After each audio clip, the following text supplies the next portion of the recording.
एक पिता की दर्द भरी कहानी। एक गांव में एक छोटा सा बच्चा था। उसके पिता तो थे, लेकिन माँ की मृत्यु हो गई थी। पिता सारा दिन काम करता और अपने बेटे को पाल पोस कर बड़ा करता। वह सारे सुख अपने बेटे को देता जो एक माँ दे सकती थी। उस पिता ने कभी भी कुछ नहीं मांगा, सिर्फ इतना ही मांगा कि मेरे बेटे को कोई परेशानी ना हो। दिन बीतते गए, बेटा पढ़ लिख कर अच्छा जॉब भी करने लगता है और वह शहर में रहने लगता है। कुछ दिन बाद वह अपने पिता से मिलने आता है और कहता है, पापा, मुझे कुछ पैसों की ज़रूरत है। मैं चाहता हूँ कि शहर में ही ज़मीन लेकर अपना घर बना लूँ। पिता इस बात को सुनकर बहुत खुश होते हैं। सोचते हैं कि मेरा बेटा है, एक न एक दिन नाम करेगा। जिंदगी भर की बचाई हुई पूंजी को निकाल कर अपने बेटे को दे देते हैं। बेटा शहर चला जाता है और उन पैसों से अपना घर बना लेता है। पिता इधर इंतज़ार करता रहता है कि मेरा बेटा फिर से आएगा, एक ना एक दिन तो मेरे पास आएगा ही। जाएगा कहाँ? उसके पास अब कोई नहीं जाता था, क्योंकि ना ही अब उस पिता के पास पैसे थे और ना ही रहने की जगह थी। कुछ दिन बाद बेटा फिर लौट कर आता है और अपने पिता से कहता है, पापा, अब आप दादाजी बनने वाले हैं। पिता को बहुत खुशी होती है।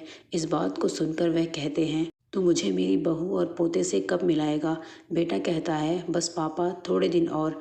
पापा, मुझे कुछ पैसों की ज़रूरत है, क्योंकि आजकल जॉब में थोड़ा खींच बीच हो रहा है, जिसके कारण मुझे कुछ दिन के लिए सस्पेंड कर दिया गया है। पिता के पास कुछ नहीं होता है देने के लिए, तो रुक, मैं अभी आया कुछ पैसों का बंदोबस्त करके। पिता बाद में महाजन से कुछ पैसे उधार लेकर अपने बेटे को दे देता है और बेटा पैसे लेकर शहर चला जाता है।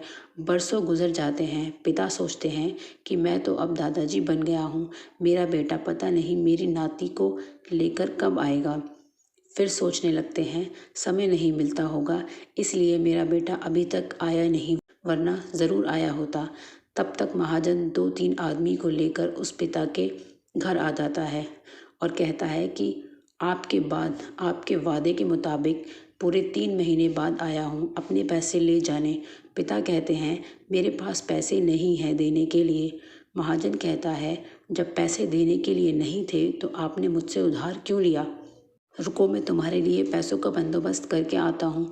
वहाँ के नज़दीकी अस्पताल में चले जाते हैं। वहाँ जाकर अपना ब्लड डोनेट करते हैं और अपनी एक किडनी बेच देते हैं और उस महाजन का कर्जा अदा कर देते हैं।